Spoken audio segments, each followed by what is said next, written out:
Oke Sobat Waras, apa kabar semuanya? Wah, saya harap semua baik-baik ya. Ada kabar mengejutkan, ternyata Mossad ini sudah nyamar jadi ustadz, jadi tokoh agama Islam. Hati-hati ya, jangan-jangan Mossad sering berceramah di masjid-masjid Anda. Ini bukan diungkapkan oleh saya ya, saya tidak mengada-ngada, tapi ini diungkapkan sendiri oleh orang Islam. Dia mengatakan bahwa Mossad itu sudah nyamar jadi ustadz. Nah, gimana video lengkapnya? Jangan lupa di subscribe channel ini kawan-kawan, supaya Anda terus mendapatkan notif-notif terbaru dari Pavel 88 Channel, dan support terus pelayanan Pavel di pedesaan. Terima kasih, Tuhan Yesus memberkati. Shalom, salam sejahtera dalam kasih Tuhan Yesus Kristus. Saya Pendeta Octavianus Rihi, selaku Gembala Jemaat GPDI Maranatha Lelanjang, mengucapkan banyak terima kasih pada Sobat Waras Pavel 88 Channel yang menopang, membantu pelayan pekerjaan Tuhan yang ada di tempat ini, sekaligus di Dusun Mobokul, Desa Lelanjang, Kabupaten Sumba Timur. Dan kami sekeluarga beserta jemaat Tuhan di tempat ini mengucapkan banyak terima kasih.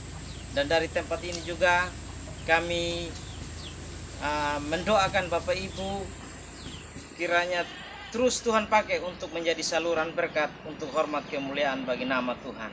Shalom. Ternyata antek-antek Israel, antek-antek Zionis itu sudah masuk ke lingkungan kaum muslimin, dan mereka menjadi ustadz-ustadz, mereka menyamar jadi ulama-ulama, dan mereka kemudian mempropagandakan, menghancurkan pola pikir masyarakat muslim, ghuzul fikri, perang pemikiran. Coba, antek-antek Zionis itu, antek-antek Israel itu masuk ke pesantren-pesantren, jadi kiai, jadi ustadz. Kemudian kiai dan ustadz itu ngomongnya apa?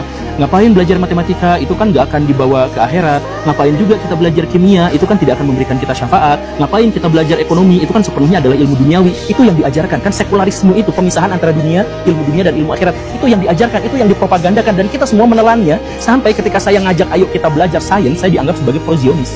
Ternyata antek-antek Israel, antek-antek Zionis itu sudah masuk ke lingkungan kaum muslimin, dan mereka menjadi ustadz-ustadz, mereka menyamar jadi ulama-ulama, dan mereka kemudian mempropagandakan, menghancurkan pola pikir masyarakat muslim, ghuzul fikri, perang pemikiran. Coba, antek-antek Zionis itu, antek-antek Israel itu masuk ke pesantren-pesantren, jadi kiai, jadi ustadz. Kemudian kiai dan ustadz itu ngomongnya apa? Ngapain belajar matematika? Itu kan gak akan dibawa ke akhirat. Ngapain juga kita belajar kimia? Itu kan tidak akan memberikan kita syafaat. Ngapain kita belajar ekonomi? Itu kan sepenuhnya adalah ilmu duniawi. Itu yang diajarkan, kan sekularisme itu, pemisahan antara ilmu dunia dan ilmu akhirat. Itu yang diajarkan, itu yang dipropagandakan, dan kita semua menelannya. Sampai ketika saya ngajak, ayo kita belajar sains, saya dianggap sebagai pro-Zionis. Ternyata antek-antek Israel, antek-antek Zionis itu sudah masuk ke lingkungan kaum muslimin, dan mereka menjadi ustadz-ustadz, mereka menyamar jadi ulama-ulama, dan mereka kemudian mempropagandakan, menghancurkan pola pikir masyarakat muslim, ghuzul fikri, perang pemikiran. Coba, antek-antek Zionis itu, antek-antek Israel itu masuk ke pesantren-pesantren, jadi kiai, jadi ustadz. Kemudian kiai dan ustadz itu ngomongnya apa? Ngapain belajar matematika? Itu kan gak akan dibawa ke akhirat. Ngapain juga kita belajar kimia? Itu kan tidak akan memberikan kita syafaat. Ngapain kita belajar ekonomi? Itu kan sepenuhnya adalah ilmu duniawi. Itu yang diajarkan, kan sekularisme itu, pemisahan antara ilmu dunia dan ilmu akhirat. Itu yang diajarkan, itu yang dipropagandakan, dan kita semua menelannya. Sampai ketika saya ngajak, ayo kita belajar sains, saya dianggap sebagai pro-Zionis. Ternyata Bagaimana menurut kawan-kawan sekalian? Jangan lupa tinggalkan komentar Anda di kolom komentar. Thank you semuanya. Bye-bye.